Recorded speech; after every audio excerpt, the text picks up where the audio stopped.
నమస్తే friends, welcome back to blossom channel. 108 అడుగుల నారాయణుడి విశ్వరూపం అండి.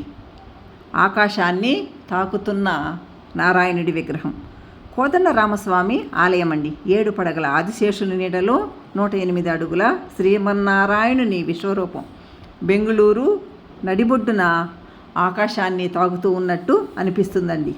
ఆ ఆలయ విశేషాలు మనం తెలుసుకుందాం. శ్రీ మహావిష్ణువు పరిపూర్ణ మానవావతారంగా భూమిపై వెలిసిన రాక్షస సంహారం గావించిన అవతారం శ్రీ రామావతారం. త్రేతాయుగంలో శ్రీరామచంద్రుడు ధర్మ సంస్థాపన గావించిన తర్వాత సరయూ నదిలో అవతార పరిసమాప్తి గావించాడు. ఆనాటి నుండి రామభక్తులు ఎన్నో రామాలయాలు నిర్మించారండి. నిజానికి రామాలయం లేని ఊరు ఉండదంటే అది అతిశయోక్తి కాదు. ఈ కోవలోకి చెందినదే ఒక అద్భుతమైన రామాలయ విశేషాలండి. మనం తెలుసుకుందాం. కర్ణాటక రాష్ట్రంలోని బెంగళూరు నగరంలో ఈజీపురంలో వెలిసి ఉన్న కోదండ రామస్వామి ఆలయం అనేక విశేషాలకు నెలవైన క్షేత్రంగా విరాజిల్లుతోంది. ఈజీపురం అండి, కోరమంగళ దగ్గర ఉందండి. ఇది బెంగళూరుకు 10 కిలోమీటర్ల దూరంలో ఈ ఆలయము ఉంది. ఇలా పైకి ఎక్కాలండి. శ్రీమన్నారాయణుని విగ్రహాన్ని చూడడానికి ఇలా మనము మెట్లు సహాయంతో పైకెక్కి చూడాలి. ఇది మెయిన్ గోపురం అండి, ప్రధాన గోపురం.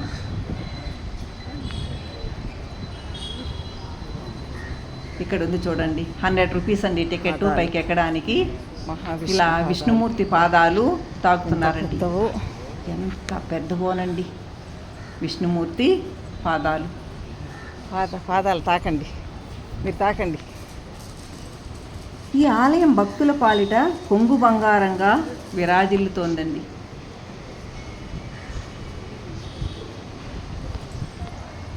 దాదాపు 7 శతాబ్దాల క్రితం ఈ ప్రాంతానికి చెందిన బుచ్చప్ప అనే రామభక్తునికి శ్రీరామునికి గొప్ప ఆలయాన్ని నిర్మించాలని తలంపు కలిగింది. అనుకున్నదే తడవుగా కొంత స్థలాన్ని కొనుగోలు చేసి ఆలయ నిర్మాణాన్ని ప్రారంభించారు. కొంతకాలానికి బుచ్చప్ప కుమారుడు సదానంద గారు ఈ ఆలయాన్ని ఎంతో అభివృద్ధి చేయాలని తలంచారు. భారీ విష్ణుమూర్తి విగ్రహాన్ని ప్రతిష్ఠించడానికి ఆయన నిశ్చయించుకున్నారండి. అసలు చూస్తుంటే ఆ విష్ణుమూర్తి పాదాలు ఎంత అద్భుతంగా ఉన్నాయో. కింది నుంచి ఇలా చూడండి. శ్రీమన్నారాయణుని విశ్వరూప విగ్రహంలో కూర్మపీఠంతో పాటు అష్టదిక్పాలకులు, నవగ్రహాలు, దశావతారాలు, త్రిమూర్తులు, అమ్మవార్లు, ఊర్ధ్వలోకాలు, సముద్రాలు, మహావృక్షాలు ఇలా ఎన్నో కనిపిస్తాయండి. ఆయుధాలు ఇలా ఎన్నో కనిపిస్తాయి. నారాయణుని విశ్వరూపము తేజోమయ విగ్రహం అండి. చూడడానికి అసలు మనకి 2 కళ్ళు సరిపోవనుకోండి, అలా ఉంది ఈ విష్ణుమూర్తి విగ్రహం. అప్పుడు ఈ సదానంద గారు ఆలయాన్ని అభివృద్ధి చేయాలని సంకల్పించారని చెప్పాను కదండి. ఎంత హైట్ అండి విష్ణుమూర్తి విగ్రహాన్ని ప్రతిష్ఠించడానికి నిశ్చయించుకున్నారు. విష్ణుమూర్తి విగ్రహాన్ని తయారు చేయడానికి అవసరమైన శిల కోసం చాలా అన్వేషణ జరిగింది. అన్ని భాషలో వచ్చి మీకు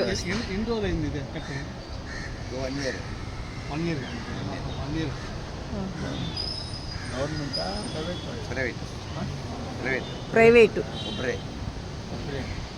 ఏమండి, చాలా ఖర్చు అయి ఉంటుందండి ఇది కట్టడానికి.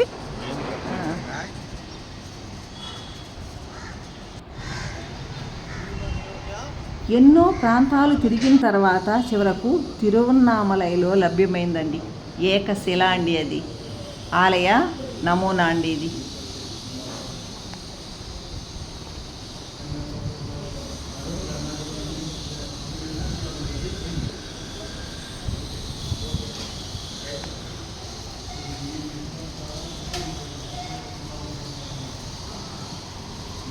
తిరువన్నామలై నుంచి ప్రభుత్వ అనుమతితో గమ్యానికి ఈ రాతిని తరలించారండి. ఇది ముందు కట్టిన మంటపం అండి. ఇది కోదండ రామస్వామి ఆలయంలో ముందు కట్టిన మంటపం ఇది. దాదాపు 6 ఏళ్ల పాటు 120 మంది కళాకారుల శ్రమకు ఫలితంగా అద్భుతమైన 108 అడుగుల విష్ణుమూర్తి విగ్రహము దైవ కళ ఉట్టిపడేలా రూపుదిద్దుకుందండి. ఈ ఆలయం చుట్టూ ఇలా చిన్న చిన్న పరివార దేవతలన్నీ కూడా ఉన్నారు. వేద ఘోషాల నడుమ శ్రీ మహావిష్ణువు విశ్వరూపాన్ని ప్రతిష్టాపన ఘనంగా జరిగింది 2005 సంవత్సరంలో. ఇక్కడ పుష్కరిణి అండి.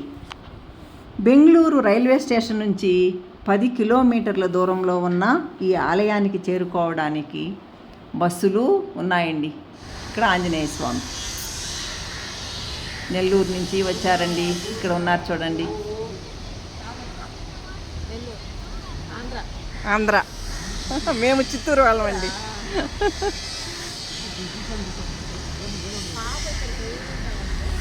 బస్సులు, ఆటోలు, మెట్రో సౌకర్యాలు కూడా ఉన్నాయండి. మనమందరం కూడా బెంగళూరుకి వెళ్ళినప్పుడు శ్రీమన్నారాయణుని విశ్వరూప విగ్రహాన్ని దర్శించుకుందాం. అసలు ఇది ప్రపంచంలోనే ఎత్తైన విష్ణుమూర్తి విగ్రహాలలో ఒకటండి. ఏకశిల 420 టన్నుల ఏకశిల అండి. 240 చక్రాల ట్రక్కులో 6 నెలల వ్యవధిలో అనేక అడ్డంకులను దాటుకుని అతి కష్టం పైన ఈ రాతిని బెంగళూరు నగరానికి చేర్చారండి. తర్వాత ఇలా చెక్కారు. ఇది స్వామివారికి గొడుగండి తయారవుతూ ఉంది. ఇంకా కూడా ఆలయ నిర్మాణ పనులు కొనసాగుతూ ఉన్నాయండి. అద్భుతమైన ఆలయాన్ని అందరూ దర్శించుకుందాం.